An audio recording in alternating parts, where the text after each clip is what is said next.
A todos los asistentes, muchísimas gracias. Debo hacer una mención especial a la Universidad, al Politécnico Jaime Sasa Cadavid en Medellín, que quiso vincularse en pleno al evento. Así que muchísimas gracias a ellos por la acogida. Rafael, el micrófono es suyo, por favor, adelante.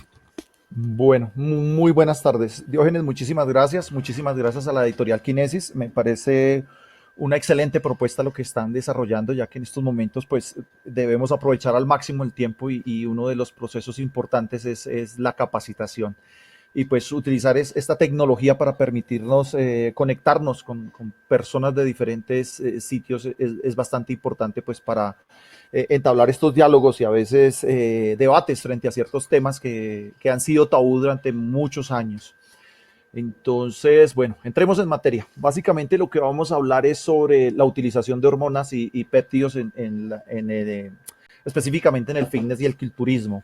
Sin embargo, pues hay que aclarar que esto permea este medio.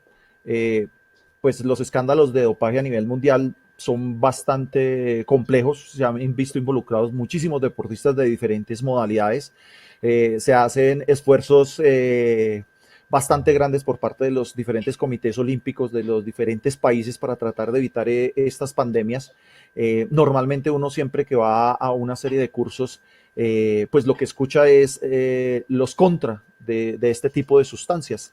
Sin embargo, hay países que comienzan a tomar la perspectiva de hacerle la lucha a esta cuestión del dopaje, pero de otra manera diferente. Es conociendo el trasfondo de las cosas, cómo funciona, cómo se utilizan, cuáles son sus beneficios, cuáles son sus perjuicios. Y ellos están apostando a que conozcamos de cerca esta situación y que entendamos cómo funciona, que entendamos las repercusiones que esto puede tener a corto, mediano o largo plazo. Sin embargo, detrás de esto, digamos que hay dos panoramas totalmente diferentes y encontrados. Uno, pues es el panorama de los deportistas de alto rendimiento que están sometidos constantemente a una serie de exámenes y les hacen una serie de controles y pues esto de una u otra forma permite desarrollar una serie de procesos lo más limpios que se pueden en el deporte, porque algo que hay que tener clarísimo en este tema es que estas sustancias son demasiado efectivas. Lo segundo, pues es el trasfondo de la situación y es la utilización de este tipo de sustancias en la práctica de la actividad física sistemática, en los gimnasios. Normalmente esto se desbordó, pues aquí muchas veces no hay ningún control de esta sustancia, lo primero.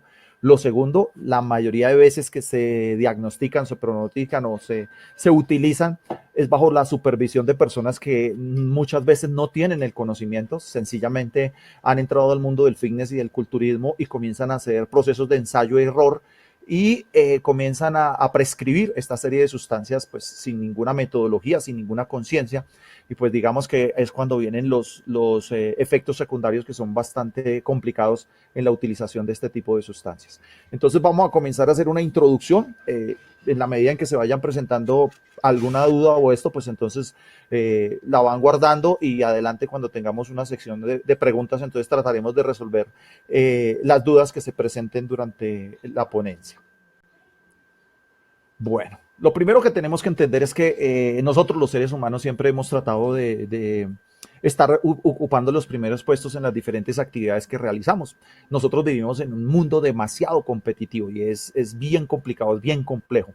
Ustedes lo ven, por ejemplo, en el contexto nuestro, la importancia que tienen unos juegos nacionales para los diferentes departamentos. Es increíble que, por ejemplo, en Colombia sean más importantes unos juegos nacionales que un campeonato del mundo.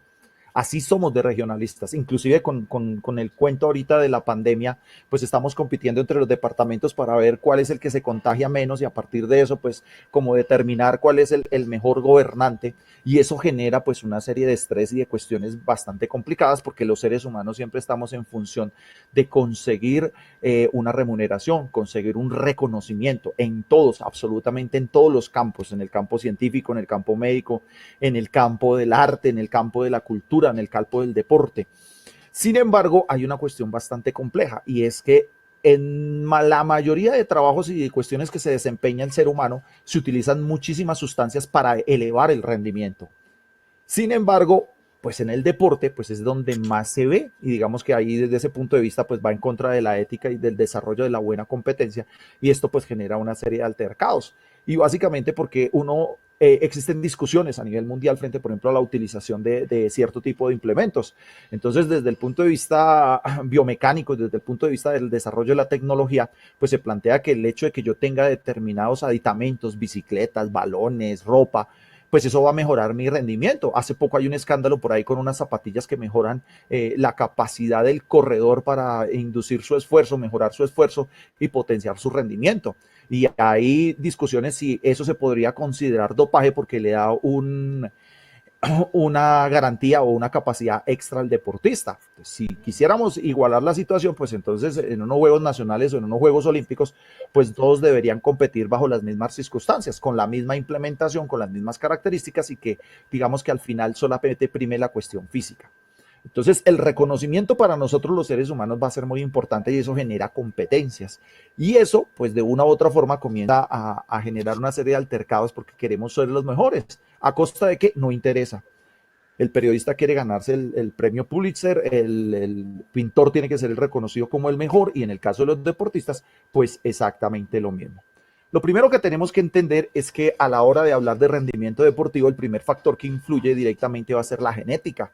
Hay personas que traen una genética prodigiosa, tienen una genética envidiable y básicamente pueden rendir en la actividad que ellos quieran, incluyendo el caso del fitness y el fisicoculturismo. Sin embargo, todos tenemos un techo y cuando llegamos a ese techo difícilmente vamos a poder superarlo, independientemente de la dieta, de los suplementos, del entrenamiento, de los modelos, de las máquinas, de los ejercicios que hagamos, pues nuestra genética siempre va a tener un tope. Y cada uno pues va, digamos, descubriendo esa situación en la medida en que se va desarrollando y se va desempeñando. Lo primero que tenemos que tener claro es que para formar un deportista de alto rendimiento requerimos más o menos a partir de 10 a 15 años.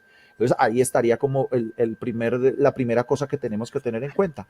Utilizar este tipo de sustancias con menos de 15 años de entrenamiento pues realmente no tiene ninguna lógica porque se requiere de una maduración a nivel de los diferentes sistemas, se requiere una experimentación y un desarrollo de las diferentes condiciones en función del trabajo y del entrenamiento, pero la genética definitivamente va a cumplir un papel fundamental. Lo siguiente que va a influir, pues, es el fenotipo, y el fenotipo es la combinación de esas características y esas condiciones que tenemos desde el punto de vista genético con el entorno, con el medio, y eso nos permite a nosotros desarrollarnos, es decir, que el medio ambiente va a cumplir un papel fundamental en la potencialización de esa capacidad y esa condición.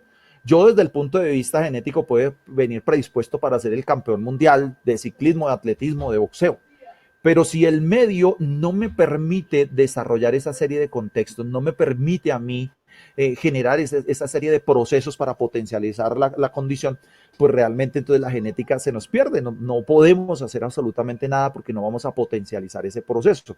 Si comenzamos a ver el desarrollo de nuestro deporte en Colombia, pues nos comenzamos a dar cuenta de que es más fácil desarrollarlo en las ciudades o en los pueblos pequeños que en ciudades grandes como Bogotá, porque los centros deportivos de desarrollo deportivo están concentrados en una pequeña parte y pues muchas veces la gente que tiene el potencial y la capacidad está muy lejos de esos escenarios, entonces se está desperdiciando esa condición y esas características que pueden traer desde el punto de vista genético.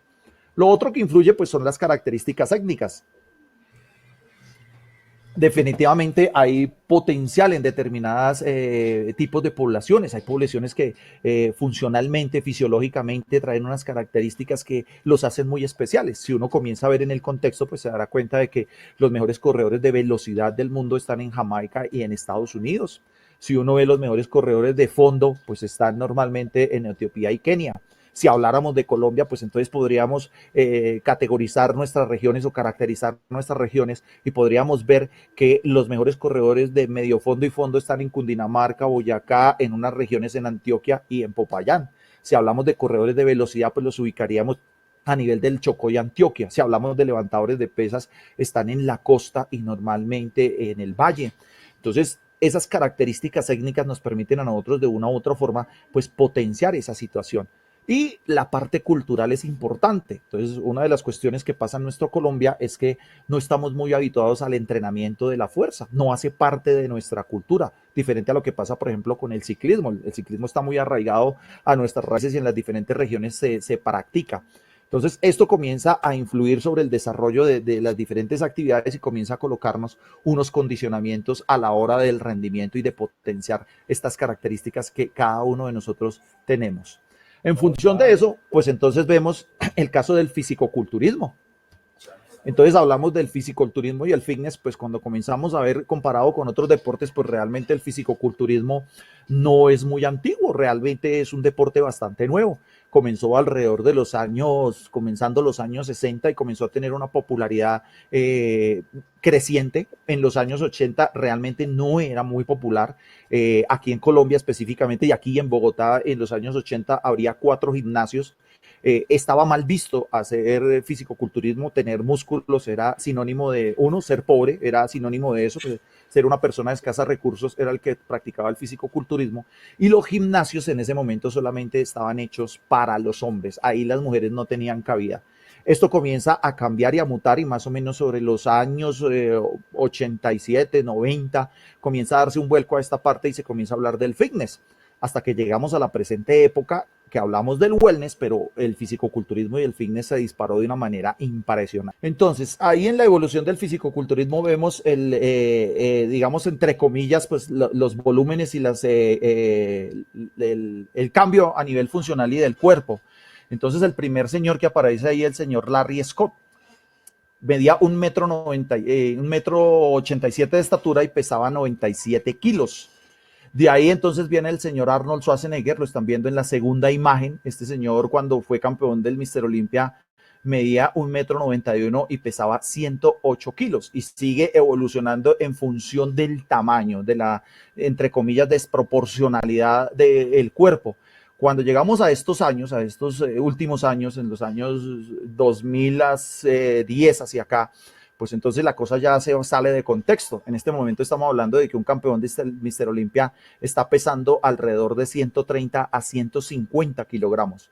Estamos hablando de personajes que tienen un contorno, un perímetro de brazo más o menos de 65 centímetros, piernas que les miden más o menos 90 centímetros. Y digamos que aquí existen una serie de medidas que buscan, entre comillas, la proporcionalidad del fisicoculturista.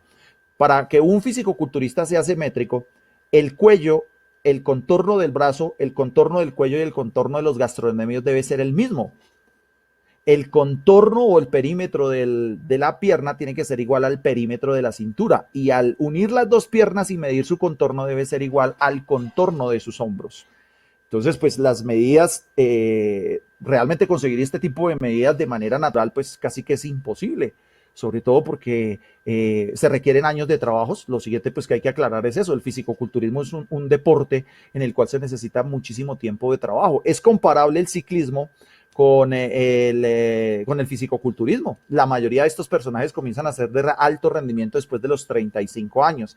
En el caso del señor Ronnie Coleman, que es ganador aquí, este señor es ganador de 8 campeonatos del Mister Olympia, fue campeón entre los 40 y los 48 años, fue cuando él tuvo su pleno auge en el proceso. Entonces comenzamos a meternos en el mundo de los gimnasios y comenzamos a tener problemas, y básicamente porque la mayoría de personas que entran creen que esto es un trabajo primero sencillo, que utilizando este tipo de sustancias se va a mejorar el rendimiento en poco tiempo y pues que no va a tener ningún efecto. Y resulta que es todo lo contrario, es un deporte demasiado sacrificado, exige todo un estilo de vida alrededor de los procesos que se realizan. Aquí la alimentación va a ser fundamental, casi que el 60 o 70% del proceso está mediado por la alimentación. El entrenamiento, por supuesto, es infalible. Normalmente en la mayoría de los gimnasios cuando uno va a entrenar lo máximo que le ponen en una rutina son 3 o 4 series de 12 o 15 repeticiones. Estos personajes llegan a hacer de 35 a 40 series en una sesión de entrenamiento, llegan a hacer hasta 8 o 10 ejercicios por cada grupo muscular. Normalmente tienen 2 sesiones de entrenamiento en el día y su trabajo comienza desde las 3:30, 4 de la mañana y les da las 9 o las 10 de la noche tratando de ingerir la cantidad de calorías que necesitan por día. Entonces el contexto del fitness y el fisicoculturismo de rendimiento, pues como cualquier otro deporte de rendimiento, se sale de los parámetros que nosotros normalmente conocemos. Entonces, lo primero que hay que hacer es contextualizar eso y entender de que esto es una profesión bastante delicada porque hay que hacer una cantidad de cosas muy rigurosas y muy estrictas para poder llegar a estos niveles. Esto se popularizó y se desarrolló en estos últimos años de manera impresionante, se desarrolló de manera exponencial. Y pues esto conllevó a una serie de cuestiones que son bastante encontradas. En los últimos años pues se disparó la cultura fit y esa cultura fit en lugar de buscar una concepción de desarrollo de la salud se fue más en torno a la figura y se potencializó de manera impresionante, exponencial. Uno ve en estos momentos en las redes sociales y pues absolutamente todo el mundo tiene que ver con la parte fit. Todo el mundo está desarrollando y haciendo una cantidad de rutinas de ejercicios no sé de dónde salieron o con qué contexto, pero definitivamente las personas que trabajan en el campo de ser influenciadores, pues en el campo de la actividad física, algunos han hecho trabajos muy buenos, otros realmente pues lo que es perjudicado el medio. En torno al fisicoculturismo, entonces vemos aquí, entre comillas, la evolución. Este primer señor que ustedes están viendo aquí, el señor Larry Scott, fue el primer fisicoculturista, el primer campeón del Mister Olympia. Este señor pesaba 97 kilos y el brazo le medía en ese momento 47 centímetros. Ya entramos al campo de los esteroides anabolizantes. Entonces, ¿qué son los esteroides anabolizantes? Básicamente son hormonas que son sintetizadas a partir de la testosterona. Recordemos que la testosterona es una hormona masculina y que básicamente en los laboratorios se ha logrado hacer una sintetización de esta hormona generando diferentes compuestos con una serie de cuestiones desde el punto de vista bioquímico. Y esos compuestos pues básicamente son los que permiten hacer una serie de cambios a nivel de las células para mejorar o incrementar la capacidad o la condición. Dependiendo de la capacidad que yo esté desarrollando o entrenando, pues asimismo pues se va a incrementar esa condición y esa capacidad. Si yo utilizo esteroides anabolizantes y estoy entrenando fuerza, pues voy a mejorar la fuerza. Si estoy entrenando velocidad, pues voy a mejorar la velocidad o la resistencia. ¿Con qué se confunden los esteroides anabolizantes? Y este ha sido, digamos que un problema en los últimos años, y es que se confunde con otro tipo de sustancias. Una de esas es el Sintol. Entonces, digamos que la desinformación ha sido bastante grande y con la utilización de el Sintol se dio mala fama a los esteroides anabolizantes. Voy a tratar de explicarles aquí brevemente de lo que trata el video. El video trata del Sintol. El Sintol es un aceite que se utiliza desde los años 70, 80 más o menos, que se inyecta directamente sobre los músculos. Y este se va acumulando y va generando pues el volumen muscular. En los últimos años ha habido gente que ha desarrollado una patología frente a la utilización de este tipo de sustancias y la ha usado de manera exagerada. Entonces se da a conocer en internet unas historias bastante complicadas porque este aceite dura determinado tiempo en el cuerpo y después comienza a ser asimilado por el tejido. Ha producido bastantes decesos porque muchos de estos ácidos grasos circulan a través del torrente sanguíneo y terminan produciendo infartos. Entonces el asunto es bastante complicado con el Sintol. A nivel del internet, entonces hay muchos videos y mucha mala información sobre esto. Y básicamente lo confunden con los esteroides anabolizantes. Los esteroides anabolizantes no tienen absolutamente nada que ver con esta sustancia. Son sustancias totalmente diferentes que en la parte médica tienen una serie de ventajas. Entonces ahí aparece en esa diapositiva los usos médicos de los esteroides. Entonces los esteroides anabolizantes en la parte médica pues tienen unas ventajas impresionantes, o sea, se utilizan para el tratamiento de diferentes enfermedades. Entonces el tratamiento de quemaduras, el tratamiento de problemas a nivel del miocardio, el problema a nivel de problemas de sarcopenia y osteopenia, en pacientes de VIH, en personas que tienen problemas de EPOC respiratorios, a nivel de diferentes enfermedades. Los esteroides durante muchos años han tenido una serie de aplicaciones bastante importantes. Sin embargo, digamos que la fama que han adquirido o la mala fama que se le ha dado básicamente es por documentales que muchas veces no tienen el respaldo científico dentro de los procesos. En muchos de los países estas sustancias son penalizadas. En el caso de Estados Unidos, estas drogas son tan perseguidas como la misma cocaína o la misma marihuana. Sin embargo, digamos que en lo que se basaron para llegar a esas conclusiones, pues no tiene nada que ver con la parte real. Uno de los expertos grandes a nivel del mundo en investigaciones frente a los esteroides anabolizantes es este señor que aparece aquí, el señor Charles Jaylis. Él ha escrito bastantes libros sobre esteroides anabolizantes y ha publicado muchísimos artículos en función de la defensa de los esteroides anabolizantes como una droga que permite el tratamiento de diferentes enfermedades. Sin embargo, pues en la parte deportiva, pues sí están consideradas como dopaje porque efectivamente elevan el rendimiento. Este señor defendió la penalización de los esteroides anabolizantes ante el Congreso de los Estados Unidos. Y sus argumentaciones desde el punto de vista científico pues daban a conocer los avances que se habían desarrollado en función de la utilización de estas drogas en la parte médica. Entonces comienza un debate a nivel de diferentes médicos especialistas en Estados Unidos entre los que los defienden y los que los atacan. Y es bueno que se vean un documental que se llama Más fuerte, más grande, más alto, más rápido. Así se llama el documental. Ahí ustedes van a ver el enfrentamiento desde el punto de vista teórico entre los expertos que defienden y los expertos que atacan al proceso. La mayoría, digamos que no se han puesto en la tarea juiciosa de hacer investigaciones desde el punto de vista longitudinal, básicamente porque no es permitido. Sin embargo, se han hecho o se han armado algunas investigaciones desde el punto de vista de casos, estudios de casos. Estos estudios de casos entonces reportan una serie de beneficios desde el punto de vista funcional, desde el punto de vista de avances de trabajo. El hecho de experimentar con este tipo de sustancias ha dado origen a poder tratar enfermedades que antes pensábamos que eran degenerativas del sistema osteomuscular. Entonces los avances científicos en este tipo de tratamientos ha sido bastante grande y todo eso ha sido gracias a la utilización de los esteroides anabolizantes, entre comillas. Sin embargo, vamos adelante, vamos a ver que existen una serie de alteraciones desde el punto de vista funcional que tienen un riesgo alto para la salud y pues todo el mundo no conoce esos riesgos o obvia esos riesgos porque normalmente estos no se presentan a corto plano, sino que se presentan a largo plazo con el abuso de la situación. Y entonces aquí tenemos que entrar a hablar de una cosa bastante compleja y es que una cosa es el uso y otra cosa es el abuso. Cuando se utilizan estas sustancias en función de mejorar cierto tipo de patologías o ayudar a recuperar cierto tipo de lesiones, pues la cosa nos funciona bien. El problema es cuando ya se llega al abuso y el abuso normalmente se llega cuando se habla de deporte ya de rendimiento. En esta diapositiva lo que está apareciendo es un esquema de utilización de lo que se llamaría un ciclo de esteroides anabolizantes. Este ciclo de esteroides anabolizantes, además de las sustancias, debe estar acompañado de varias cosas importantísimas. Primero, una planeación desde el punto de vista de la alimentación. Segundo, una organización y una estructura muy compleja desde el punto de vista del entrenamiento. Debe haber ahí una sistematización, una progresión, respetar una cantidad de principios. El control aquí desde el punto de vista fisiológico y bioquímico va a ser muy importante porque de lo contrario, pues los efectos secundarios van a ser bastante complejos. Ahí lo siguiente que hay que tener en cuenta, pues es eso, ¿para qué se quieren?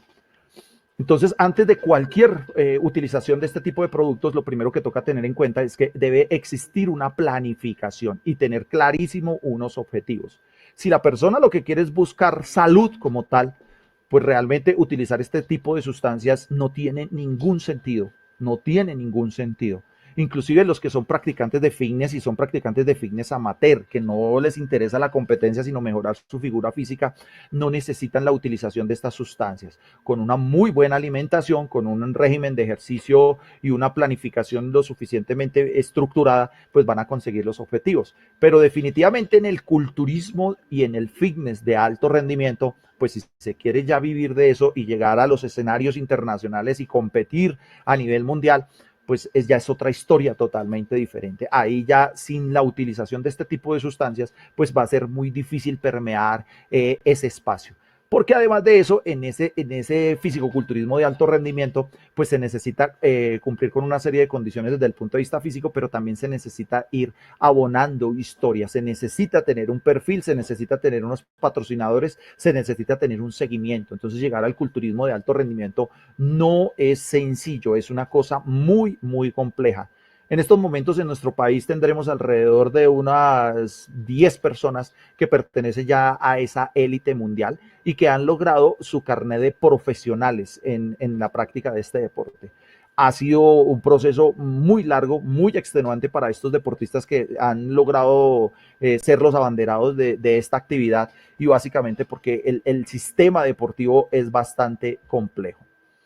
Van a existir una serie de condiciones y de prerequisitos para la utilización de este tipo de sustancias. Entonces se supone que en este deporte una persona que lleve 10 años de entrenamiento de manera sistemática es considerado un novato. Se necesitan muchísimos más años para poder establecer una serie de condiciones previas para el rendimiento en esta actividad. Entonces, eso es el primero requisito que hay que tener, el tiempo de práctica. Se necesita haber estructurado una serie de procesos de trabajo y de entrenamiento, una organización sistemática, unos controles del proceso. Previo a eso, pues entonces tener en cuenta la disciplina y la alimentación, que es clave en esta situación, y muchas veces, entre comillas, hay que hacer una serie de sacrificios y sacar una cantidad de alimentos que no le van a convenir a este deporte. Lo otro que hay que tener es el aspecto cuantitativo de los procesos.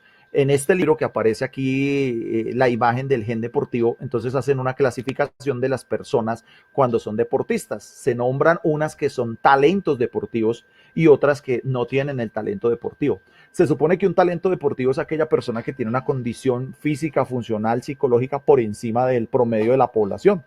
Y se considera que una persona normal sí requiere por lo menos de realizar 10.000 repeticiones para poder dominar el gesto técnico de una actividad o de un deporte. Cuando hablamos de hacer 10.000 repeticiones y lo llevamos al contexto de los gimnasios, pues la cosa se nos complica, porque si uno va al gimnasio a entrenar 6 días a la semana y en la semana tiene que hacer determinado grupo muscular, pierna, pecho o espalda, y hablemos del pecho, ya usted lo ponen a hacer un ejercicio como press banco plano. Usted hace 2 veces a la semana press banco plano y hará 5 series de 10 repeticiones. Está haciendo 50 repeticiones por cada sesión de entrenamiento. En la semana estaría haciendo 100 repeticiones. En 4 semanas estaría haciendo 400 repeticiones.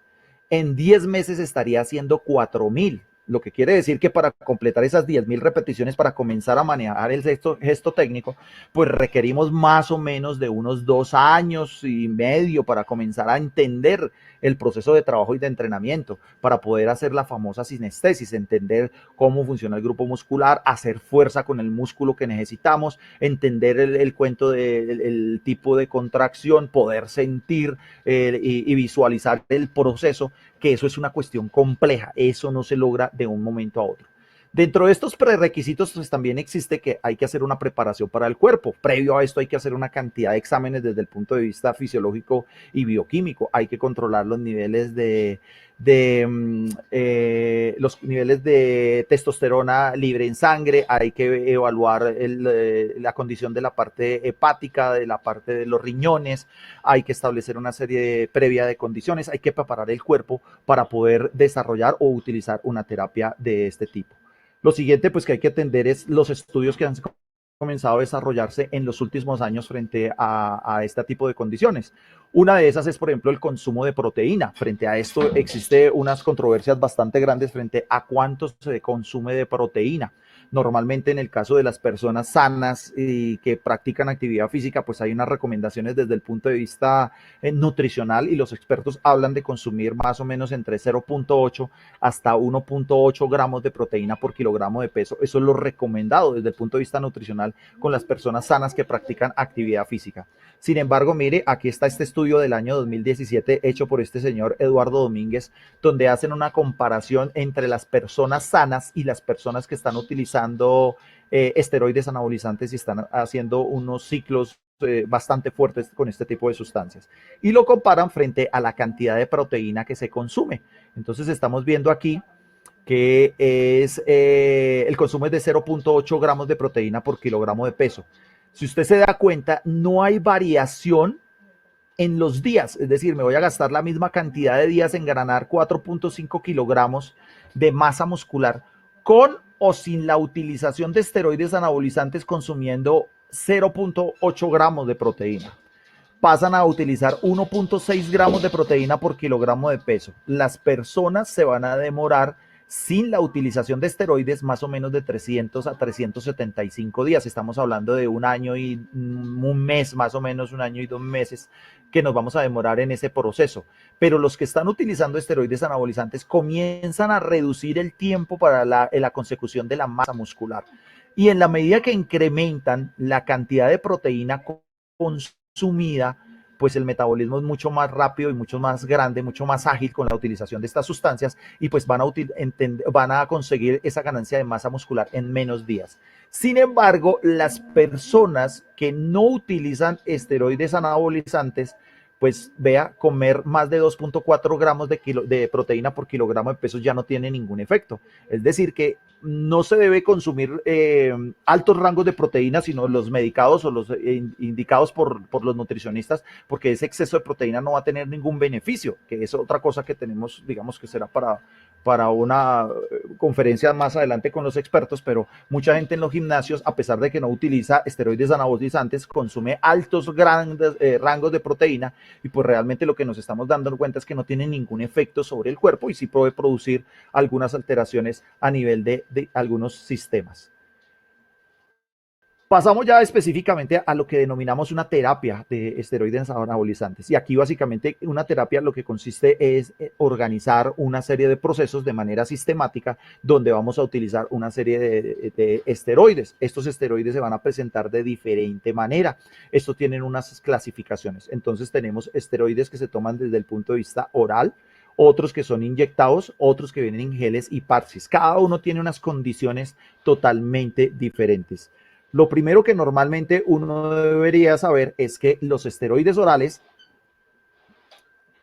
normalmente están compuestos por una serie de productos los cuales hacen que este esteroide tenga una altísima tolerancia a los ácidos digestivos para poder soportar esa condición, lo que hace que sus compuestos sean bastante hepatotóxicos.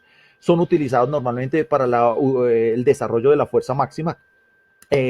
Son muy comunes en deportes que requieren fuerza de grande escala, el caso de los powerlifters, el caso de los hombres más fuertes del mundo. Normalmente se reportan algunos estudios donde ellos lo utilizan porque estos esteroides, además de eso, tienen otra condición y es que los esteroides son esteroides anabolizantes androgénicos. Los esteroides orales tienen un alto contenido androgénico y normalmente pues ese contenido androgénico de una u otra forma genera una serie de caracteres sexuales secundarios como incremento del vello facial y corporal, incremento de la voz, pero también pues incrementan la fuerza en muy corto tiempo.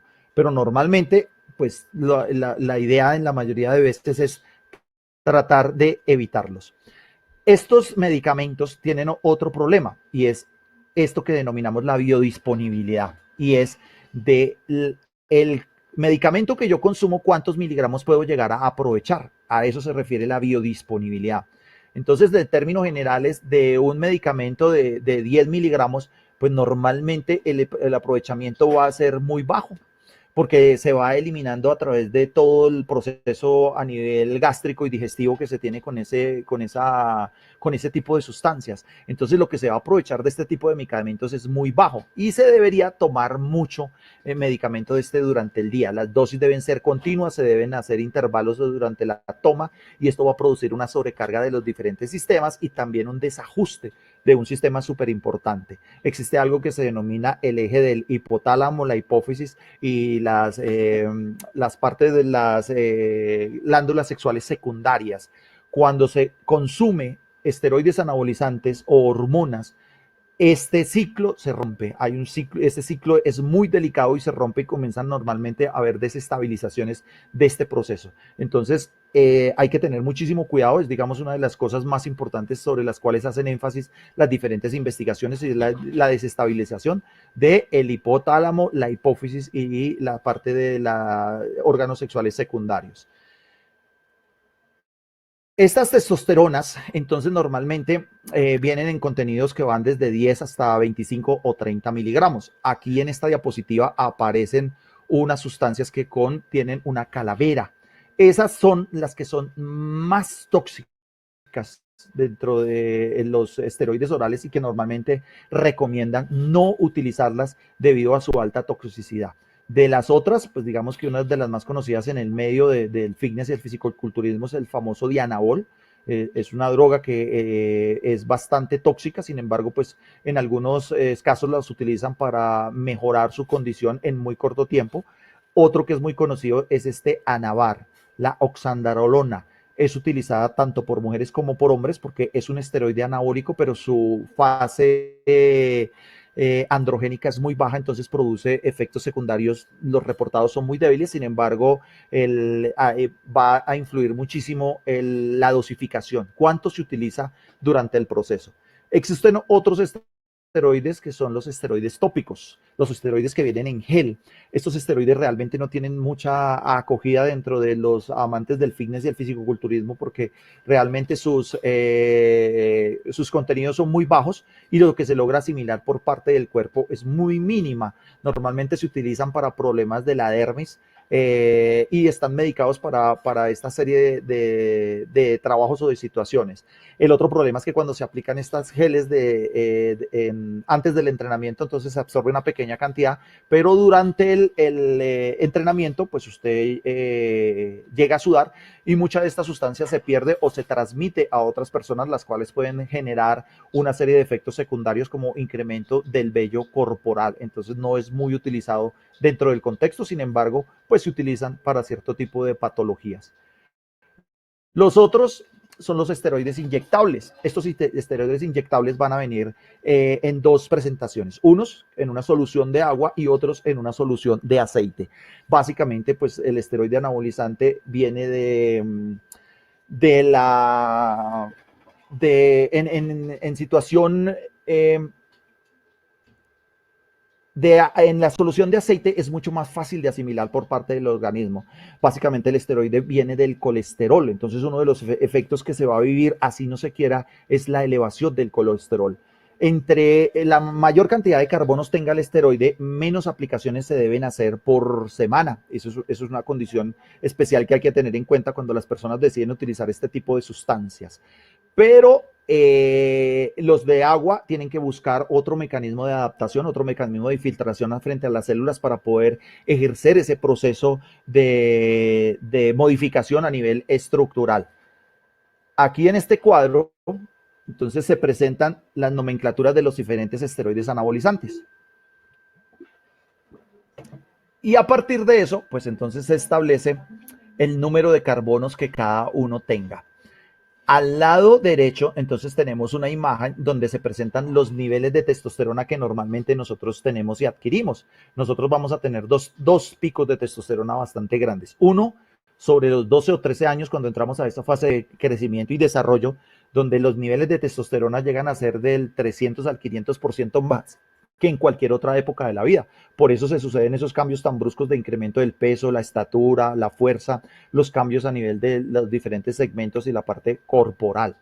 Cuando llegamos a los 25 años tenemos el otro pico y a partir de esos 25 años entonces comienza a haber una disminución progresiva de la testosterona, que va a influir en mayor o menor medida que esa testosterona baje más o menos.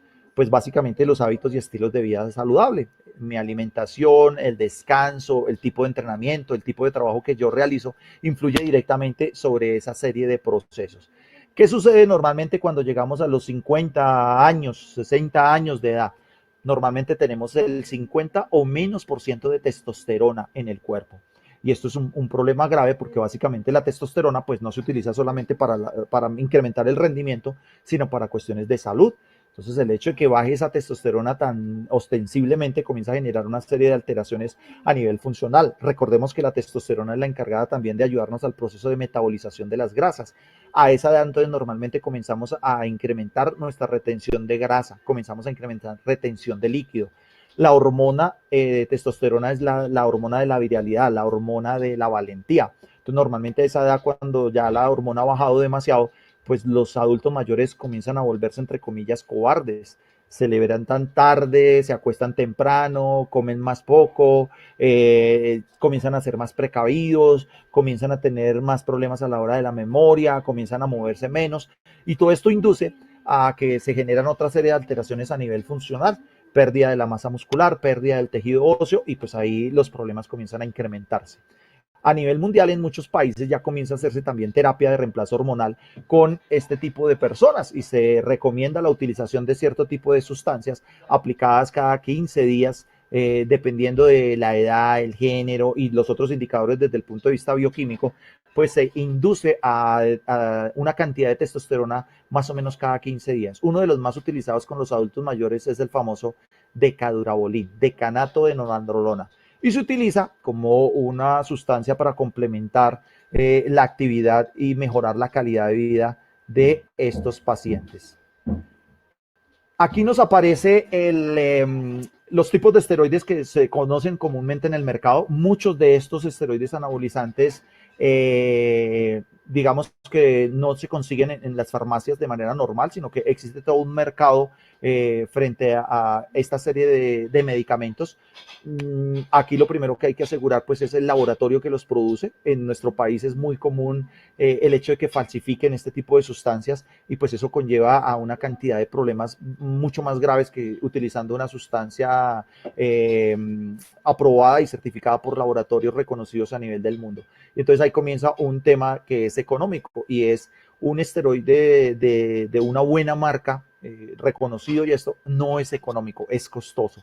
Sin embargo, la gente prefiere no invertir en esa serie de procesos y pues después va a tener sus complicaciones. Entonces aquí aparece el número de días de entre aplicación y aplicación debido pues a la cantidad de carbonos que tiene. Entre mayor cantidad de carbonos, las aplicaciones deben ser más lejos porque la biodisponibilidad de este medicamento es mucho más alta que la de los otros. Entonces no necesita uno tantas aplicaciones a la hora de utilizarlos para mejorar el aspecto físico o el incremento de la masa muscular.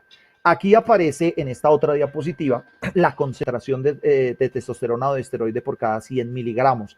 Entonces nos damos cuenta de que cada compuesto tiene mayor cantidad y se asimila de mejor manera por el cuerpo. Esto es otra variable que se debe contemplar a la hora de la utilización de este tipo de sustancias con miras a ingresar al deporte pues, de rendimiento en el caso del fitness y el fisicoculturismo. Muchas de estas sustancias solamente pueden ser utilizadas por los hombres. En las mujeres, digamos que la dosificación que se recomienda es muy baja. Normalmente científicamente dicen que estaría más o menos entre la utilización de 25 a 75 miligramos de testosterona por semana, y un ciclo de una mujer durará máximo 4 o 6 semanas. En el caso de los hombres, los ciclos son mucho más largos. La literatura lo que refiere es que se deberían hacer ciclos máximo de 10 a 12 semanas. Sin embargo, los profesionales del área llegan a utilizar ciclos de 20 o más semanas. Y pues ahí toca aclarar de que entre más largo sea el ciclo, pues los efectos secundarios van a ser mucho más graves. Entonces, en función de esto, toca comenzar a tener una serie de parámetros bastante definidos para no llegar a cometer errores en función del rendimiento. Hay que hacer todo un seguimiento que requiere de un grupo interdisciplinario. Una sola persona realmente es muy difícil que controle los diferentes aspectos que se pueden presentar. Aquí aparece la sinergia entre los diferentes tipos de sustancias. En el medio es muy común que se habla de ciclos de esteroides para incrementar la masa muscular y ciclos de esteroides para definirse. Lo que dice la literatura es que eso no es cierto. Todos los esteroides que se utilizan para el incremento de la masa muscular. Lo que pasa es que hay algunos que van a retener mayor cantidad de líquido y otros que retienen menos cantidad de líquido. El hecho de que retengan mayor o menor cantidad de líquido pues va a permitir el desarrollo o el incremento más de la masa muscular o de la definición muscular. Esto está sujeto a la dieta y al entrenamiento. Normalmente se puede utilizar esteroides que en teoría retienen mayor cantidad de líquido, pero si se hace una buena alimentación y una dieta adecuada, pues entonces el manejo de estas variables van a permitir que, a pesar de que es una sustancia que retiene mayor cantidad de líquido, pues va a mejorar el aspecto a nivel muscular.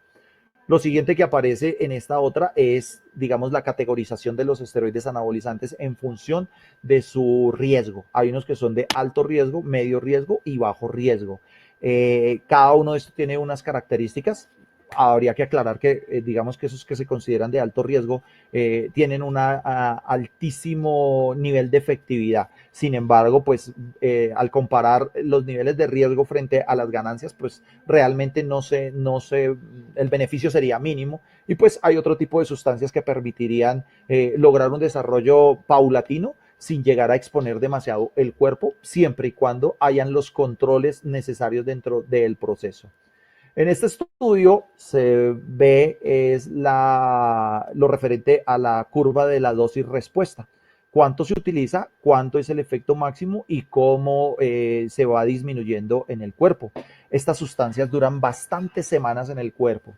Entonces hay sustancias que pueden durar de 4 hasta un año en el cuerpo. Y eso va a tener una serie de efectos a nivel funcional, sobre todo lo que habíamos hablado por allá en una diapositiva anterior, la regulación del hipotálamo, la hipófisis y las glándulas sexuales secundarias. Aquí hay un estudio donde se visualiza cómo serían los niveles adecuados. Existen unos niveles adecuados que se llamarían niveles fisiológicos o recomendados para la utilización sin que haya mayor riesgo. Y lo primero que hay que ver es que no necesariamente porque yo utilice mayor cantidad de sustancia voy a tener mejores beneficios. Este estudio se hizo con el enantato de testosterona y se comienza con aplicaciones de 100 miligramos hasta llegar a topes y después el descenso. Lo que se descubrió específicamente con esta sustancia es que el ideal sería utilizar más o menos una cantidad de 600 miligramos por semana. Que utilizar más de esto pues realmente no va a causar ningún beneficio y que por el contrario lo que va a haber una depresión del sistema y va a generar una serie de alteraciones bastante complejas. Entonces cada sustancia va a tener una cantidad óptima para la utilización y la generación de los procesos, de acuerdo a lo que quiera o necesite la persona que los está utilizando. Aquí aparece en este cuadro un resumen de las dosis terapéuticas moderadas. Y entonces volvemos. Una cosa es el uso y otra cosa es el abuso. Un atleta de alto rendimiento, estamos viendo aquí en la diapositiva que se recomienda utilizar más o menos de 200 a 400 miligramos por semana. Un atleta de alto rendimiento llega a utilizar a veces hasta 3000 miligramos por semana. Entonces, pues esas dosis masivas, pues definitivamente van a tener una repercusión negativa sobre el organismo. Entonces, cada sustancia va a tener unas dosis recomendadas. Sin embargo, lo otro que hay que aclarar es que cada persona va a reaccionar de manera diferente ante la utilización de este tipo de sustancias. Hay practicantes de culturismo que llevan toda la vida utilizándolas y no han tenido ningún efecto secundario, mientras que hay otros que la utilizaron una sola vez y en dosis muy bajas y su organismo se alteró totalmente y tuvieron todos los efectos secundarios que se reportan en la literatura. Entonces, esto es un problema individual, es un problema genético. Todas las personas no reaccionan de la misma manera. Hay personas que con dosis muy bajas logran un desarrollo de la hipertrofia muscular y un desarrollo de la fuerza de manera impresionante. Hay personas que por más de que utilicen cantidades alarmantes de esto, su fisiología y su genética no les da para hacer cambios de manera ostensible. Entonces ahí pues hay que tener en cuenta esa serie de circunstancias. Hay que ser muy responsable con este tipo de cosas y lo que les decía al comienzo, o sea, si a menos que se vaya a dedicar al fisicoculturismo de alto nivel, pues realmente no es recomendable desde ningún punto de vista porque son más las alteraciones desde el punto de vista funcional, bioquímico, fisiológico y desestabilizaciones de los diferentes sistemas que lo que se puede llegar a ganar. En esta gráfica entonces se reporta un estudio en el cual se da el incremento del peso. Entonces el esteroide anabolizante cuando se inyecta lo que hace es crear una serie de depósitos a nivel del músculo. Esos depósitos poco a poco se van permeando a través de las células y se filtran a través del torrente sanguíneo y van produciendo esa serie de modificaciones. En las primeras semanas lo que se hace es hacer ese cúmulo, pero la mayor cantidad de peso corporal se va a ganar a partir de la semana 8 hasta la semana 10 o 12. Después de eso no hay mayor incremento de la masa muscular y eso se regula, por lo que normalmente los atletas comienzan a utilizar mayores cantidades para seguir ganando beneficio, pero pues eso está directamente relacionado con los efectos secundarios en el proceso. ¿Qué recomendaciones se hace desde el punto de vista de la literatura, de diferente literatura que se refiere en los medios especializados? Entonces, lo primero, pues es realizar, si se va a utilizar, pues utilizarlo del máximo de 8 a 12 semanas. Y normalmente el cuerpo tendría que tener unos periodos de recuperación. En esos periodos de recuperación y de regeneración de los diferentes sistemas y tejidos, lo que se recomienda es mínimo dejar descansar el cuerpo la misma cantidad de semanas que se utilizó. Si se puede más, pues mucho mejor, porque se necesita que se recuperen los diferentes sistemas y tejidos. El señor Charles Jaylis, que fue el científico que les nombré al comienzo, reporta en sus estudios que el cuerpo de una u otra forma comienza a regenerarse esos tejidos que se dañaron. Sin embargo, todas las personas no tienen la misma condición y la misma respuesta. Hay estudios donde se reportan que para poder regular nuevamente ese sistema de el hipotálamo, la hipófisis y las glándulas sexuales secundarias, hay personas que han durado hasta 3 años en terapias específicas para poder recuperar esa función. Otras que tienen otros mecanismos de adaptación totalmente diferentes y a los 3 o 4 meses ya su organismo se ha adaptado totalmente y no tiene ningún inconveniente en seguir utilizando este tipo de sustancias sin ningún problema. Aquí básicamente lo que recomiendan, digamos, también los expertos en ese proceso es tratar de utilizar sustancias que tengan la menor cantidad de efectos posibles secundarios. Sin embargo, absolutamente todas las testosteronas de una u otra forma influyen de manera negativa a largo plazo en determinados procesos. Es muy común utilizar diferentes tipos de testosterona dentro de un ciclo para no tener que utilizar altos niveles de la misma sustancia. Igual que con cualquier otra sustancia, el cuerpo comienza a generar tolerancia. Lo mismo que sucedía con el alcohol. Si yo nunca he tomado en mi vida y de pronto me tomo una cerveza, con eso tengo para ya estar mareado. Pero si yo sigo tomando todos los días cerveza, pues va a llegar un momento en que me toca tomarme 2 canastas para poderme sentir, tener la misma sensación que cuando me tomé una. Entonces, con esto sucede exactamente lo mismo. El cuerpo comienza a generar tolerancias cuando se utilizan demasiada cantidad, entonces el cuerpo comienza a reaccionar de manera muy adversa. Entonces, muchos de los que manejan este tipo de terapias lo que recomiendan es utilizar pequeñas cantidades de diferentes testosteronas al mismo tiempo con el fin de estimular los receptores a nivel celular. Esos receptores celulares pues van generando una serie de procesos adaptativos, mejorando bien sea la capacidad condicional o el incremento de la fuerza o el incremento del volumen muscular, dependiendo del entrenamiento y la nutrición que se desarrolle. En esta otra diapositiva aparecen los tiempos que se demoran estas sustancias en el organismo. Si ustedes ven, una de las más conocidas es el famoso decanato de noradrenalona, pero llega a durar hasta 18 meses en el cuerpo.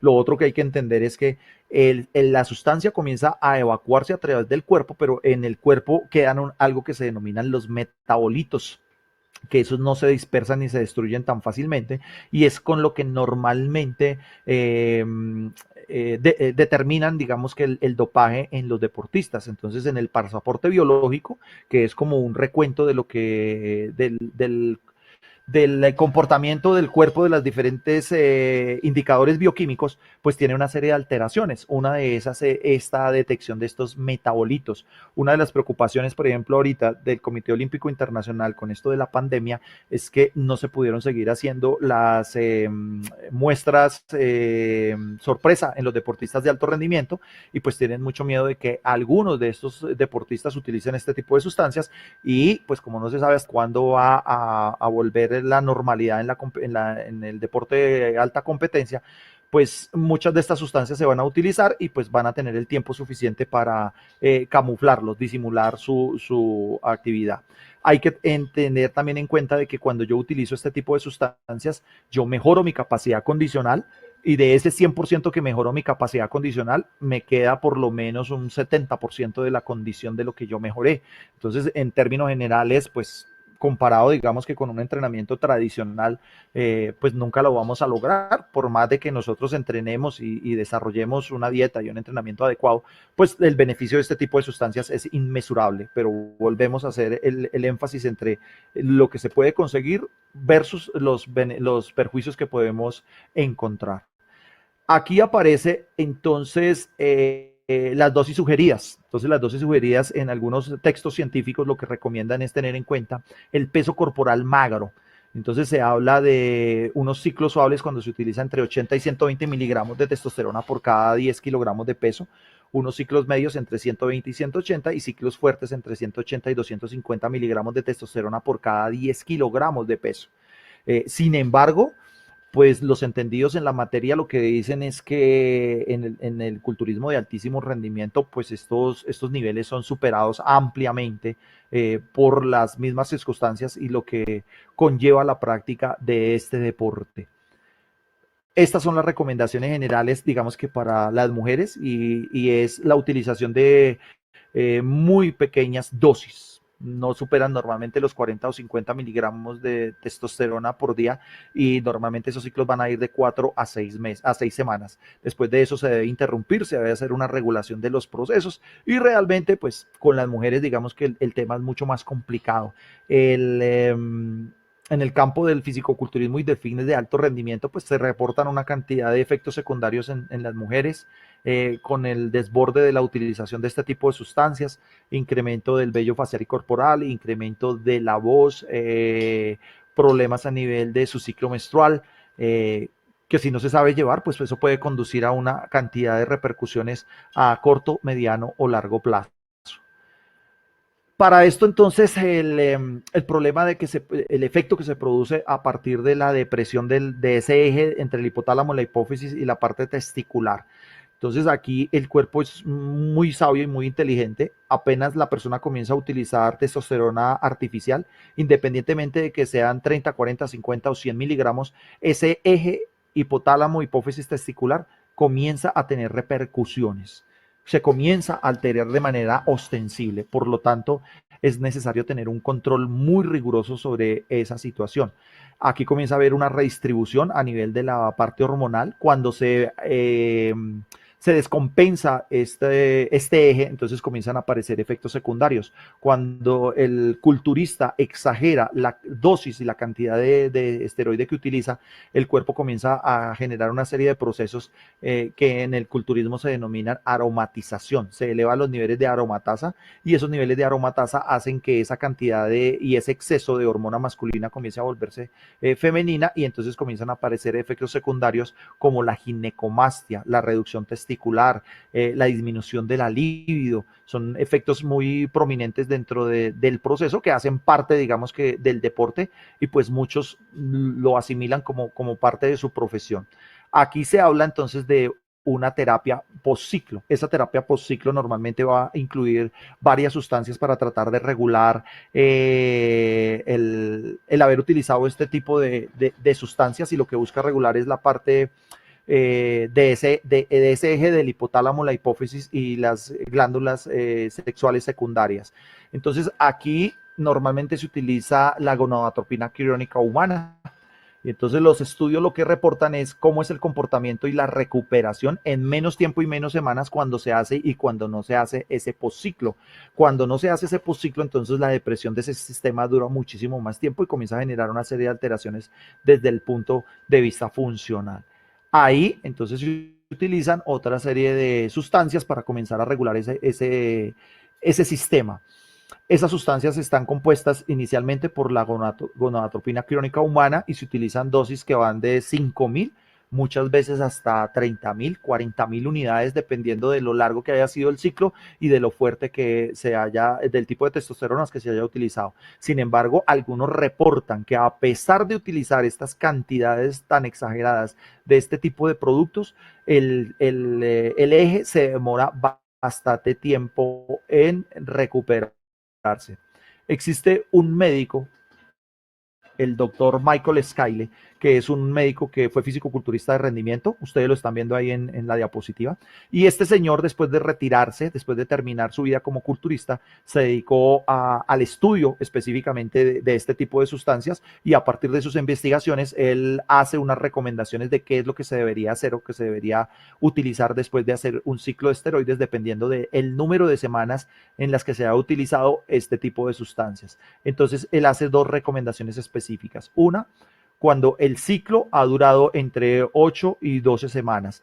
Entonces hace una recomendación utilizando 3 sustancias que nos ayudan a regular ese eje del hipotálamo, a disminuir las posibilidades de tener problemas de ginecomastia y a mejorar la capacidad y la condición a nivel testicular para no perder y no se reduzcan los testículos. Entonces aquí utiliza estas 3 sustancias y normalmente esa gonadotropina crónica humana se utiliza en el día 7 y en el día 14. Va a variar la cantidad de acuerdo a las sustancias que se haya utilizado y lo duro. Se utiliza el clomifeno y el tamoxifeno, que son 2 sustancias que nos ayudan a regular esa serie de procesos.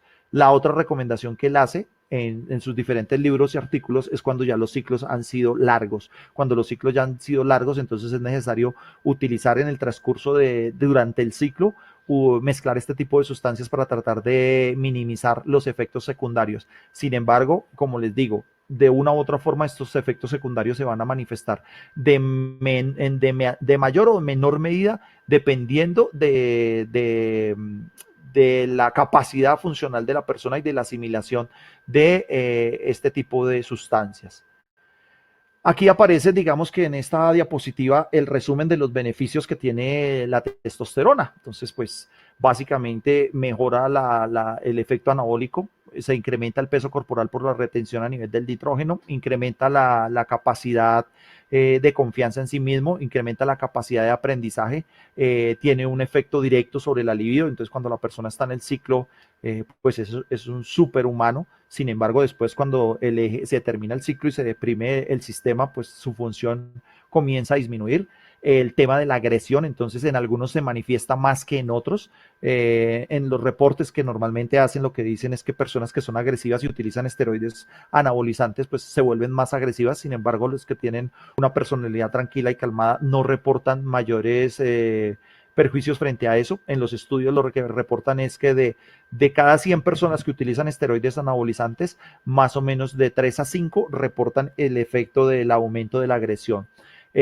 Incrementa la capacidad de recuperación, mejora la densidad mineral ósea, incrementa los niveles de glóbulos rojos. Por eso es que normalmente la mayoría de los culturistas, cuando están en esta fase de procesos, también incrementan su cantidad y calidad de los ejercicios aeróbicos. Muchos piensan que un fisicoculturista solamente se dedica al entrenamiento de la fuerza, y un culturista normalmente entrena una sesión de ejercicio aeróbico diaria que más o menos va de 45 minutos a 1 hora, y en su fase de definición muscular llegan a entrenar hasta 2 horas y media de ejercicio cardiovascular dividido en sesiones con unos objetivos específicos. Este es un estudio que reporta el doctor García Manso con deportistas de alto nivel, donde está combinado las sustancias que utilizan, la forma de utilización, y por el otro lado nos reportan el trabajo de entrenamiento que se realiza. Cuando se utiliza este tipo de sustancias, normalmente el rendimiento mejora muchísimo, sobre todo a la parte muscular. El incremento de la masa muscular es muy alto. Sin embargo, uno de los grandes problemas y que no visualizan muchas veces los usuarios es que cuando yo incremento mi masa muscular, también incrementa proporcionalmente mi fuerza, o muchas veces exponencialmente mi fuerza. Pero el tejido blando y el tejido óseo no responde a la misma velocidad. Entonces, normalmente se suceden muchos problemas a nivel articular o a nivel de los tejidos blandos, a nivel de los ligamentos, debido a que el músculo es demasiado fuerte, pero el tejido óseo y el tejido blando no tiene esa capacidad y esa condición de adaptación. Entonces, las lesiones no se producen muchas veces a nivel muscular, sino a nivel de los tejidos blandos. Por eso es necesario hacer un seguimiento pormenorizado dentro del proceso de trabajo, y no se pueden exagerar los niveles de cargas, porque esto puede generar alteraciones osteomusculares. En este cuadro, entonces, se hace un resumen básicamente de los diferentes efectos secundarios que se han reportado. Hay que aclarar que no son estudios a largo plazo, sino que son muchas veces estudios de caso que se reportan con determinadas personas con determinadas patologías. Sin embargo, tenemos el otro lado de la moneda, y es que no existen muchos estudios que reporten, digamos, que los beneficios y las ganancias, porque pues definitivamente desde el punto de vista ético no es lógico pero pues debería de una u otra forma también hacerse seguimiento y poderse hacer de pronto con atletas el seguimiento para poder determinar también las ganancias y pues por ende los perjuicios que se conlleva para tener digamos que las dos caras de la moneda y de esa manera poder tener un concepto claro y unas recomendaciones claras frente a la situación. Lo otro que aparece en el medio en estos últimos meses y con gran fuerza, pues son los famosos péptidos. Los péptidos son derivados de la hormona del crecimiento. La hormona del crecimiento tiene o está constituida por una serie de cadenas de aminoácidos y tiene unas funciones específicas en el cuerpo. Estas cadenas de aminoácidos, cada cadena de aminoácidos tiene una secuencia y esa secuencia afecta directamente una serie de procesos a nivel funcional dentro de nuestro cuerpo. La hormona del crecimiento es normalmente una hormona lipotrópica, nos ayuda a la disminución de tejido graso y al fortalecimiento de determinadas estructuras durante los procesos de crecimiento y desarrollo. A partir de eso, en estos últimos años, pues entonces se han comenzado a desarrollar los estudios con los famosos péptidos. Los péptidos pues normalmente son proteínas y están constituidas por unas pequeñas cadenas de aminoácidos. Estas cadenas de aminoácidos van a tener una serie de características a nivel funcional y en función de eso, pues con el desdoblamiento del ADN y con el desdoblamiento de toda la parte genética, pues entonces han podido los expertos establecer una serie de estas cadenas moleculares para poder intervenir sobre determinados tejidos. Estos péptidos tienen varias cosas. Lo primero, pues son efectivos, sin embargo, son tratamientos que se deben desarrollar a largo plazo. Normalmente con los esteroides anabolizantes, el trabajo o el ciclo que se desarrolla va de 8 a 12 semanas y ya los cambios son ostensibles. Sin embargo, con los péptidos, los programas son muchos más largos, son más costosos. El otro problema de los péptidos es que todavía no se reportan estudios longitudinales, sino se reportan casos puntuales frente a los beneficios. A partir de esto, entonces se comienzan a generar pues una serie de códigos y cada código responde a un péptido y ese péptido pues entonces reporta una serie de beneficios a nivel de su utilización, depende de su utilización. Igual que la hormona del crecimiento, igual que la insulina, se aplica de manera localizada. Normalmente se aplica sobre la zona media del vientre y se aplica por medidas de unidades internacionales, igual que la hormona del crecimiento y que la insulina. Dependiendo de las características, pueden haber una serie de mezclas de este tipo de sustancias para optimizar el proceso. Hay unas que son compatibles, otras que no son compatibles. El primero que aparece es este GHRP6. Este es un esteroide, un péptido que se utiliza para incrementar la sensación de hambre. Se utiliza normalmente post-entrenamiento. Se termina de entrenar, el personaje se lo inyecta y más o menos sobre los 15 o 20 minutos ya comienza a sentir esa sensación de hambre y es una sensación de hambre insaciable, es decir, se come y se come y se come y por más de que se come, la persona no siente satisfacción. Entonces muchas veces cuando los culturistas necesitan incrementar alta cantidad de hidratos de carbono y de proteínas, es muy utilizado para ese tipo de situaciones. Lo que se reporta pues es el incremento de la masa muscular, el incremento de la HGH, aumento del apetito, incrementa la fuerza y tiene unas características sobre la recuperación. Sobre la quema de grasa no influye tanto, pero de lo que se logra ganar con la utilización de este péptido y el entrenamiento, pues se logra más o menos mantener el 80%, pero pues como les digo, es a largo plazo. El siguiente que nos aparece es el GHRP2. Este básicamente no tiene un efecto sobre la sensación de apetito, sino que nos va a ayudar es al incremento de la masa muscular, nos incrementa los niveles de hormona, la fuerza, algo mejora la recuperación, algo influye sobre la grasa y normalmente la frecuencia de su utilización es 2 veces al día, una en la mañana y una en la noche. Se combina con el péptido anterior para optimizar los beneficios y las ganancias. El otro es este que es el Ipamoren. Estos ya comienzan a tener una intervención directa sobre efectos del envejecimiento. Entonces ayudan muchísimo a elevar los niveles de colágeno y elastina. Afectan directamente, digamos, cosas como las líneas de expresión, las arrugas. Entonces tiene un efecto sobre esto. Ayuda a la mejora del colesterol. Ayuda al incremento de la masa muscular, pero sus efectos más importantes van a estar sobre la parte del anti-envejecimiento. Muy utilizados en las clínicas de estética en estos momentos. A nivel mundial, pues ya hay muchos laboratorios en diferentes países que están trabajando sobre la utilización y cambios de estos péptidos. Cada día salen nuevas marcas y salen nuevos péptidos en el mercado que se utilizan absolutamente para todo. En este momento usted puede conseguir un péptido para cada cosa. Usted tiene péptidos para incrementar los niveles de hemoglobina, tiene péptidos para incrementar los niveles de melanina, tiene péptidos para disminuir los niveles de estrés, para mejorar la recuperación a nivel osteomuscular.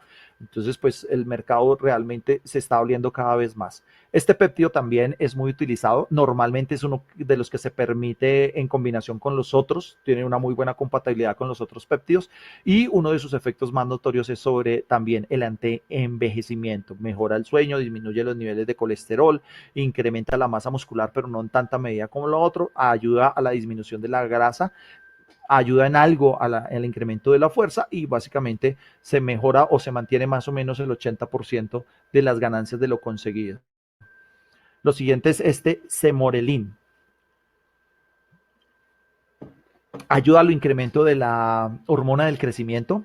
También estaba medicado en la parte del envejecimiento. Otra de sus cuestiones fundamentales es que disminuye los niveles de colesterol.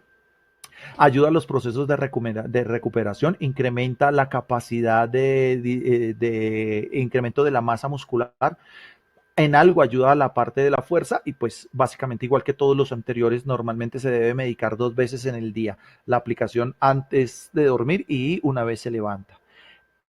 Este comenzó a tomar mucho auge en los procesos de recuperación. Se utiliza mucho para mejorar la recuperación de diferentes patologías que de pronto se han vuelto crónicas, como la tendinitis, los desgarros a nivel muscular. Se utiliza normalmente una vez por semana. Se tiene que tener en cuenta el peso corporal, pero básicamente una de sus cuestiones más influyentes es la disminución de la inflamación y mejora rápidamente la persona, disminuye los tiempos de recuperación de los diferentes tipos de lesiones. Este otro, que es relativamente bueno, sale como complemento al anterior. Digamos que hasta el momento pues la literatura es muy limitada frente a la utilización de este péptido, pero aquí lo que se reporta es que tiene un gran beneficio sobre tejidos blandos. Entonces, que ayuda a la reconstrucción y a la mejora de cierto tipo de patologías que se presentan, de rupturas parciales en tejidos blandos y que tiene un efecto bastante positivo dentro de los procesos. Su recomendación está de 1 a 2 veces por semana y digamos que tocaría esperar que otros estudios desde el punto de vista científico aparecen para poder soportar ese proceso. Aquí en esta tabla, entonces aparece como la combinación que se pueden hacer con los diferentes péptidos que se utilizan o que están en este momento en el mercado. Este realmente es un mundo bastante nuevo, no hay mucha información sobre los péptidos, todo lo que se reporta son ganancias. Hasta el momento no ha habido ningún reporte así de casos fatídicos o efectos secundarios. Sin embargo, pues toca esperar porque realmente la cosa es muy nueva y no se han hecho estudios longitudinales con la diferente población. A nivel de los diferentes procesos, pues entonces aquí traté de compilarles como unos de los libros que contienen información de una u otra forma científica. Unos no son tan científicos, otros sí son mucho más científicos y rigurosos en el proceso. Hay libros que hablan sobre la parte bioquímica y sus estructuras moleculares de los esteroides anabolizantes. Otros son como muy de experiencias del personaje que los escribe. Otros tienen mucho más contenido científico. Les recomiendo mucho seguir a este doctor Charles Jaylis y les recomiendo mucho seguir a varios expertos en el área que en este momento están dando información científica. Existe un médico mexicano que es médico y médico del deporte, el doctor Jorge Fernández. Él hace unos seminarios de profundización muy interesantes con una estructura científica muy consolidada y básicamente estos seminarios se los imparte con el fin de que la gente se concientice e entienda y comprenda este tema para que no se metan en estos procesos que suelen ser bastante delicados en cuanto a los efectos secundarios a corto, mediano, largo plazo. Básicamente la mayoría de los efectos de estos productos se viven es a largo plazo. Entonces, así como cuestiones generales, dejar en claro esa situación. Esto no es un juego, requiere una madurez muy grande por parte de la persona que la va a usar. Si los va a usar y ya lo tiene claro, asesórese de un grupo interdisciplinario el cual sepa de la situación, que le pueda brindar las herramientas suficientes para no cometer errores. Eh, los esteroides anabolizantes, pues definitivamente son una droga que tiene muchos efectos negativos, pero también positivos en muchos de los campos médicos. De realmente los avances que se han tenido son muy significativos y son muy utilizados. Sin embargo, esto requiere una responsabilidad bastante grande por parte tanto del que los receta como el que los va a usar. Y pues definitivamente en el campo del alto rendimiento, pues sí estaríamos en contra del desarrollo de todos esos procesos, porque pues van a brindar una ventaja que es ilegal y que conlleva a una cantidad de sanciones por parte de las diferentes entidades responsables. Preocupante el desarrollo y la utilización de este tipo de sustancias en los centros de acondicionamiento físico, pues porque no hay ningún control sobre ese desarrollo. En este momento, pues ya estas sustancias se consiguen de manera libre por internet, sin ninguna contemplación de absolutamente nada, le hacen a usted la asesoría. eh, Se consiguen fácilmente en los diferentes presentaciones, y pues esto puede conllevar a una serie de desórdenes desde el punto de vista funcional, físico, fisiológico, si no se le pone atención. Pues básicamente esto era, digamos, que lo que queríamos compartir con ustedes hoy.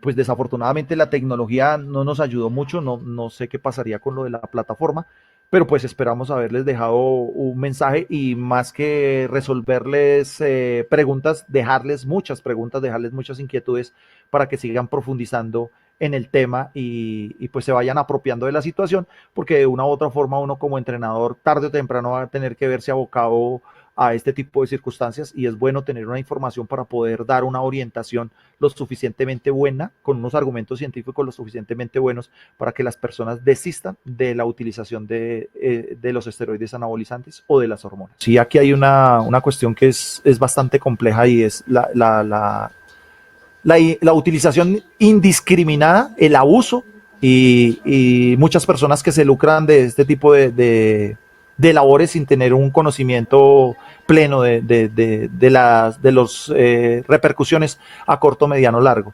Digamos que lo otro que también influye es que las personas quieren resultados a muy corto plazo.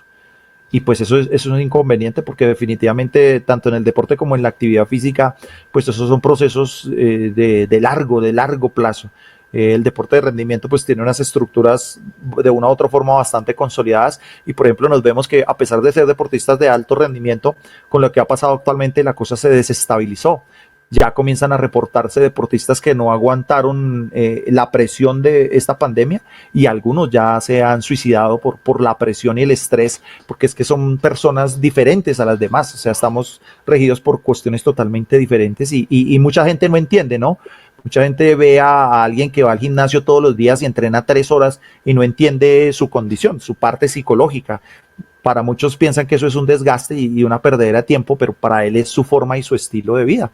En el campo del fitness y el fisicoculturismo de rendimiento es así, es decir, es casi que una cuestión obsesiva, como normalmente le pasa a todos los deportistas. Entonces el que es ciclista pues entenderá que normalmente entrena 6 o 7 días a la semana, y subirse a una bicicleta e ir a hacer 250 o 300 kilómetros en un día, pues a eso a muy pocos les cabe en la cabeza. Sin embargo, y a pesar de que sonaría una tortura y una locura, pues a esa persona que le gusta le produce placer, y el no poder hacer eso pues genera una serie de desequilibrios a nivel funcional, a nivel psicológico, depresión total por la falta de ese tipo de trabajo.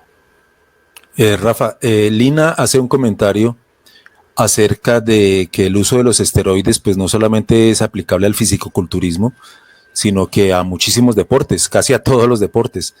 ¿Tú qué opinas de eso? Sí, normalmente lo que pasa es que el fisicoculturismo y el fitness es donde más se nota, y básicamente es por el entrenamiento y la alimentación. Pero en la mayoría de los deportes se utiliza. Digamos que hay una serie de consideraciones a tener en cuenta y más como de responsabilidad. utilizar este tipo de sustancias en menores de edad, pues no tiene ningún sentido. Sin embargo, hay modalidades en las cuales se utilizan y básicamente es por conseguir la fama, por conseguir el resultado. Nosotros tenemos deportes mundiales y deportes olímpicos.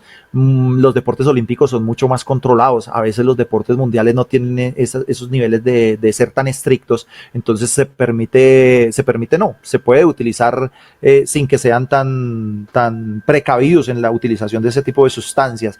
El problema es que, claro, esto mejora el rendimiento y si la persona se va a meter de lleno en el caso del fitness y el fisicoculturismo, pues eso ya se convierte en un estilo de vida. El problema es entrar y salirse. Porque si solamente con el entrenamiento lo que reportan los expertos es que si yo llevo entrenando determinado tiempo, si yo llevo 5 años entrenando de manera sistemática un deporte, para poder desentrenarme necesito el doble del tiempo. Es decir, si duré 5 años, necesito 10 años para desentrenarme. Pero muchos de los usuarios se meten en este mundo, se dejan envolver por el medio, pero en determinado momento les toca abandonar. Entonces uno ve mucho muchacho universitario, muchacho que es universitario, que está haciendo su carrera y que de pronto tiene la disponibilidad del tiempo para estar entrenando y estudiando, pero que cuando termina su carrera y ya tiene que dedicarse a su vida profesional, entonces corta todo nexo con eso. Eso es súper perjudicial. Entonces uno normalmente ve que los usuarios o los exusuarios de esteroides anabolizantes incrementan desmesuradamente su tejido graso, comienzan a tener problemas articulares, comienzan a tener problemas a nivel funcional y pues eso se reporta en muchísimos fisicoculturistas de alto nivel. El caso, por ejemplo, de Ronnie Coleman, que se fracturó su espalda entrenando para un concurso de Mister Olympia y es la hora de que lleva cualquier cantidad de cirugías de reconstrucción y pues desafortunadamente perdió su movilidad y está en unas condiciones bastante complejas. Se reportan muchos casos de muertes de deportistas de alto rendimiento. Sin embargo, digamos que lo que dice Lina es cierto, o sea, esto se utiliza en muchísimos deportes. Yo diría que no existe ningún deporte en el cual no exista alguna forma de sacar ventaja. Y pues claro, los controles son estrictos, pero sin embargo mucha gente alcanza a pasar desapercibida. Siempre se ha dicho que el dopaje va por delante de los controles, Raf. Sí. Mira, justamente el tema de los gimnasios para las personas, llamémoslos aficionados, fue lo que me motivó a aceptar tu charla para este inicio de conferencias de Kinesis. Porque es que lo he observado personalmente, muchas de estas sustancias se venden casi que en la puerta o al frente de los mismos gimnasios y el consumo es indiscriminado y sin ninguna dosificación en cuanto a cómo utilizarla. Entonces, por eso queríamos que los profesionales del área tuvieran una información más detallada acerca de los peligros que el uso indiscriminado de este tipo de sustancias puede llevar a ocasionar.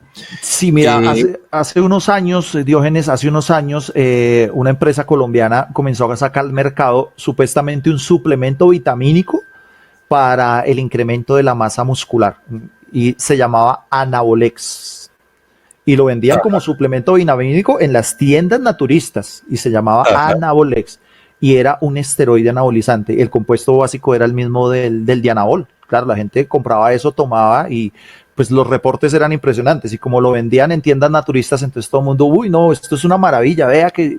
Y eran esteroides anabolizantes, entonces también lo que tú dices, el hecho de que el mercado está saturado de muchos procesos y muchas cosas. Lo mismo sucede con los famosos quemadores de grasa. Entonces, mira, te vendemos este acelerador metabólico y pues realmente eso lo que hace es desequilibrar el sistema nervioso, el autónomo, el simpático y el parasimpático. Entonces, una persona se toma 2 pastillitas de esas y su frecuencia cardíaca en reposo 150 pulsaciones por minuto, claro.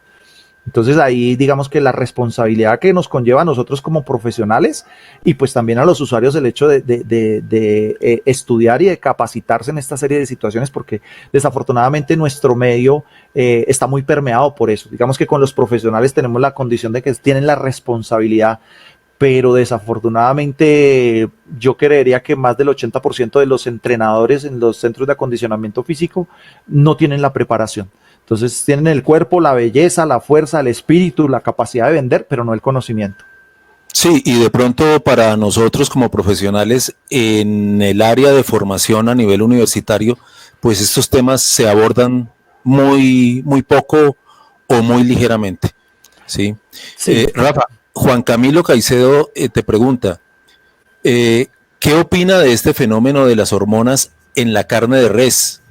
Y que casualmente en nuestro país ha tenido implicaciones en algunos de nuestros deportistas de élite. Se refiere al caso del tenis. Pues a ver, Juan Camilo, primero saludarlo, qué bueno es tenerlo por acá. Pues este es un tema bastante delicado y es un tema complejo.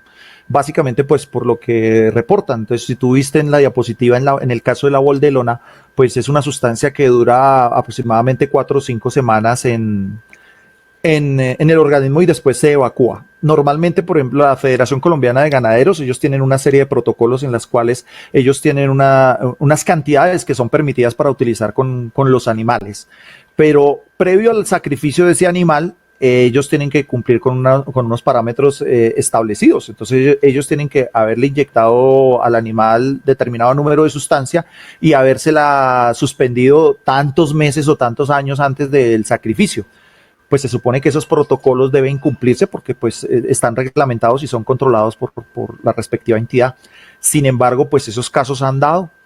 El problema de eso es que muchas veces eso puede llegar a suceder, porque de todas maneras el esteroide anabolizante se impregna en el tejido muscular y se impregna, digamos, en las partes articulares. Si usted llega a consumir, pues puede ser que se traspase y usted desafortunadamente, sin saberlo, pues da positivo. Entonces, el lío de eso muchas veces es el control. Es que el tema del dopaje es un tema complejo porque, por ejemplo, en el caso de elevar los niveles de hemoglobina y glóbulos rojos en sangre, pues existen formas artificiales y formas naturales. Entonces, usted puede incrementar los niveles de glóbulos rojos entrenando en altura. Usted puede dormir en una cámara hiperbárica y eso nos va a elevar los niveles de hemoglobina. Haciendo transfusiones. Haciendo transfusión de sangre o utilizando la famosa EPO. De esas 4, pues 1 o 2 serían legales. El hecho de que yo duerma en una cámara hiperbárica y el hecho de que yo haga entrenamiento en altura, pues eso es legal. Y las otras son ilegales. El problema ahí va a radicar en cómo sabemos cuál fue legal y cuál fue ilegal, porque el resultado o el examen lo que te va a determinar es la cantidad de hemoglobina, de glóbulos rojos o de indicadores bioquímicos en sangre.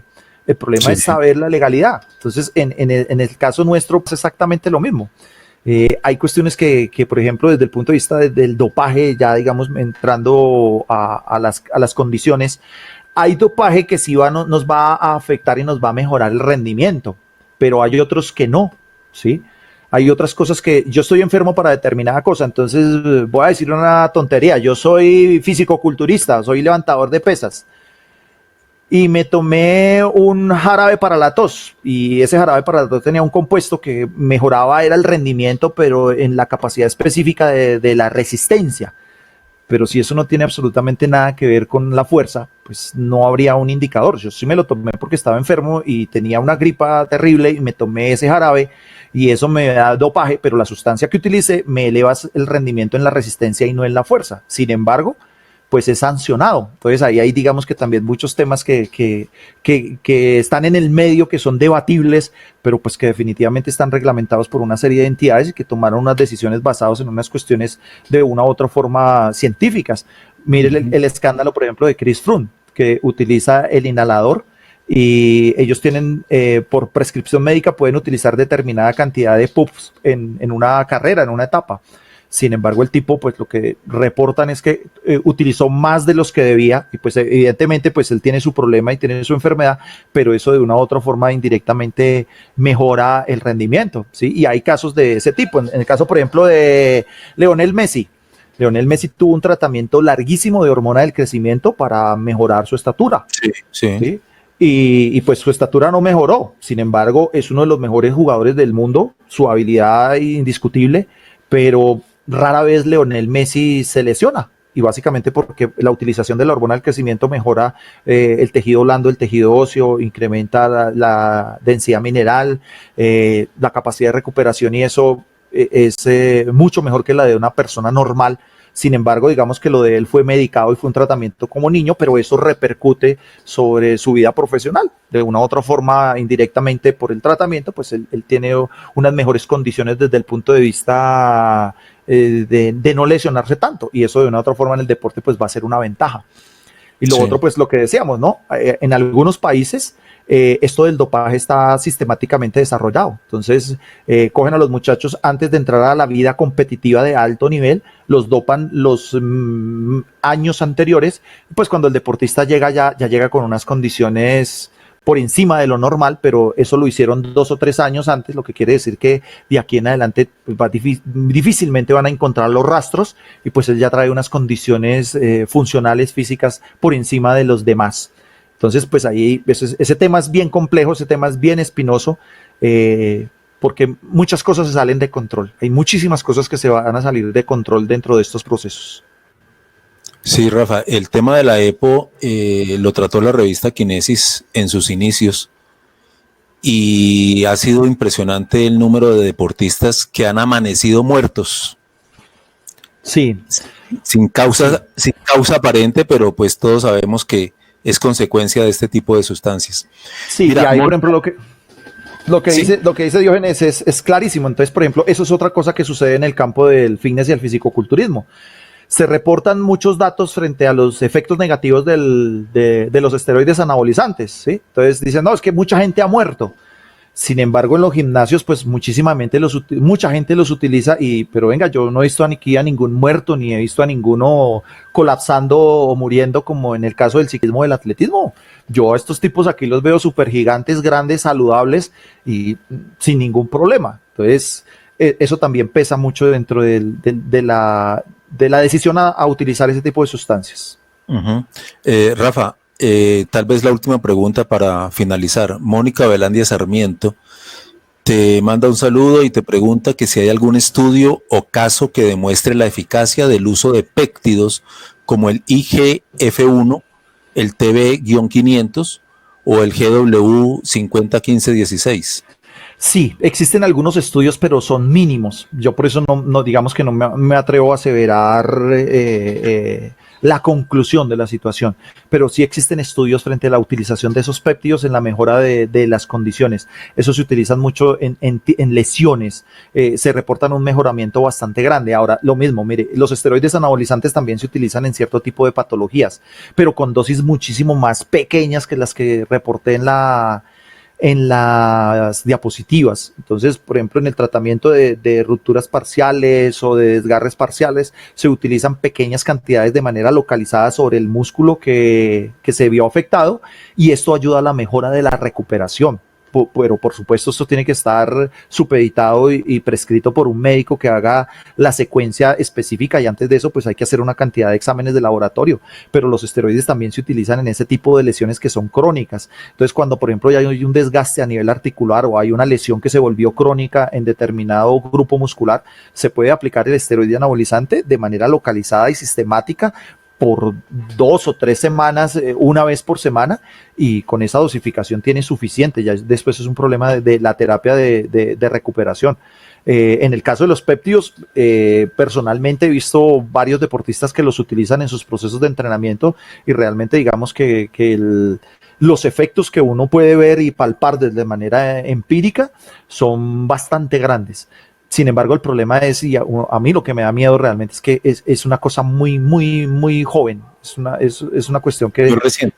Muy reciente, entonces no hay mucho estudio. Sin embargo, en algunas revistas en Estados Unidos y en Europa reportan los beneficios. Esto de los péptidos se está utilizando muchísimo en la cuestión estética, que me parece, digamos, también muy complicado, porque pues sí, son beneficiosos y todo, pero no ha habido un seguimiento científico. Entonces pues muchas personas prefieren inyectarse o utilizar otros mecanismos que no le generen esfuerzo y obtener los resultados. Entonces esto del IGF-1, el Ipamoren y todo esto en la parte estética son muy utilizados, muy utilizados en muchas clínicas en nuestro país, a veces supervisadas por personas bastante cualificadas, otras igual que pasa con los polímeros de las clínicas de garaje que después terminan en unos escándalos impresionantes. Igual acá. Rafa, antes de la última pregunta que nos la hace Camilo Ernesto, yo quiero invitar a las personas que todavía están en la sala a que por favor utilicen el chat y nos indiquen cuál creen que puede ser la mejor hora para realizar estos seminarios? ¿A qué hora les gustaría que fuera? Ese dato es interesante para tenerlo en cuenta para programar las siguientes. Y Camilo Ernesto te pregunta que si los péptidos son de venta libre en farmacia o dónde se consiguen. Los péptidos no son de venta libre. Aquí en Colombia se consiguen, pero normalmente digamos que nos exponemos a la falsificación de estos productos. Sin embargo, en Estados Unidos y en Europa hay laboratorios reconocidos donde hay uno que se llama Blue Sky. Blue Sky. Y ese es un laboratorio de Estados Unidos y ellos allá pues tienen toda una gama de péptidos en función de las patologías. Hay unos chats de asesoramiento, entonces ahí la persona puede decir su patología de su proceso y para qué los quiere, y allá entre comillas le dan una serie de recomendaciones o lo mandan a hacer otra serie de exámenes para complementar, digamos, el diagnóstico que se está dando de manera oral, y ellos hacen una recomendación de la utilización de sus productos. Un producto de estos puede valer alrededor de 20,000 hasta caro, póngale por ahí unos 100,000 pesos. Sin embargo, ese mismo péptido puesto aquí en Colombia puede valer 10 veces más. Y básicamente porque la gente muchas veces no conoce. Entonces le hablan del efecto y de la cosa, pero no sabe dónde conseguirlos ni cómo conseguirlos. Pero una de las empresas, digamos, reconocidas en el mercado es esta Blue Sky, se llama así. Bueno, Rafa, y para ti, pues muchísimas gracias por la presencia y por los conocimientos. Excelente información la que hemos tenido el día de hoy. Muchísimas gracias, Diógenes, por la invitación. Bueno, y a todos los asistentes, muchísimas gracias. Aquí damos por terminada el primer webinario de Kinesis y esperamos que para la próxima convocatoria, pues, todos estos inconvenientes estén superados. Muchísimas gracias por la asistencia a todos. Muy agradecidos y hasta la próxima. Bye, bye.